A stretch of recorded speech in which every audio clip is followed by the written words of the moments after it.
May creepy experience din ba kayo kapag dumadaan kayo sa mga zigzag road? Ako kasi wala, pero yung teacher ko noong high school merong siyang kwento. Sa probinsya kasi sa namin, may sikat na zigzag road. Hindi lang dahil sa aking ganda ng kabwang itsura nito, kung hindi dahil sa mga kwentong kababalaghan. Taong 1969 pa kasi ito pinagawa sa nasabing daan, kaya marami tuloy ang haka-hakang may nagpapakita dito. Malamig din ang paligid dahil napapalibutan ito ng maraming mga puno. Makipot at kurbada ang daan kaya't maraming naaksidente o nam***m at tay. Pero karamihan ng mga tao ay ititunuro nilang dahilan ay ang White Lady.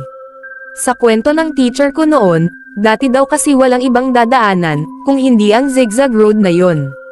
May inupahang taga-sundo ng asawa niya ang bumayahe at dumaan sa kinatatakutan ng karamihan na daan. By the way, teacher din pala ang napangasawa ng